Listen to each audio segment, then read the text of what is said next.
मैं 12 दिन अमेरिका की जेल में अकारण बंद था, लेकिन भारत की नपुंसक सरकार की यह हैसियत न हो सकी कि वो अमेरिका से पूछ सकती कि एक भारतीय नागरिक को बिना किसी जुर्म के, बिना किसी गिरफ्तारी के वारंट के 12 संगीनों के दबाव में जबरदस्ती जेल में बंद रखना और ये मौका भी न देना, जो कि उनका ही विधान है, कि मैं अपने वकीलों से मिल सकूं या अपने वकीलों को खबर कर सकूं। भारत की सरकार चुप रही, भारत का राजदूत चुप रहा।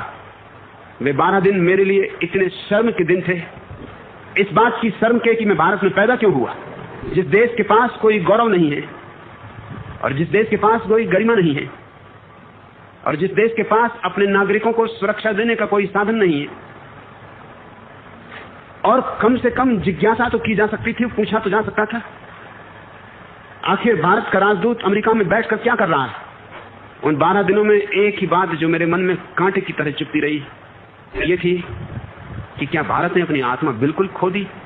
और जिस दिन मुझे अदालत से छोड़ा गया, क्योंकि कोई कारण न था मुझे बंद रखने का, उस दिन भारतीय राजदूतावास का आदमी मुझसे मिलने आया कि भारत के प्रधानमंत्री ने पूछवाया है कि हम आपकी क्या सेवा कर सकते। मैंने कहा 12 दिनों तक शायद भारत के मंत्री, भारत के प्रधानमंत्री अफीम के नशे में, भारत का राजदूत शराब पिए हुए पड़ा था। आज जबकि मैं जेल से छूट गया हूं, तुम पूछने आए हो कि हम क्या सेवा कर सकते हैं।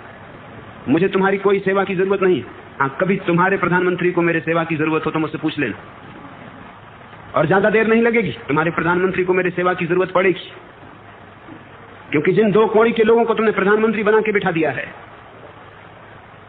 उनकी प्रधानमंत्री होने की हैसियत क्या है। क्या तुम्हारी मां को गोली मार के हत्या दे दी जाए तो तुम प्रधानमंत्री बनने के योग्य हो जाते हो। प्रधानमंत्री होना तो दूर, किसी दफ्तर में क्लर्क होने के भी योग्य नहीं होते। तुम्हारी मां और बाप दोनों भी अगर गोली से मार दिए जाएं तो भी किसी दफ्तर में चपरासी होने के लिए तुम्हें योग्यता की जरूरत पड़ेगी। ये कोई योग्यता नहीं। लेकिन छुपाने के लिए कि हमने फिक्र की, और फिक्र तब की जबकि मैं जेल के बाहर हो गया। भारत 2000 साल से गुलाम था। इस गुलामी ने भारत को गरीब ही बनाया होता तो कुछ बड़ी बात न थी। इस गुलामी ने भारत को इस बात का स्मरण भी भुला दिया कि एक भीतरी समृद्धि भी होती, एक आत्मा का भी गौरव।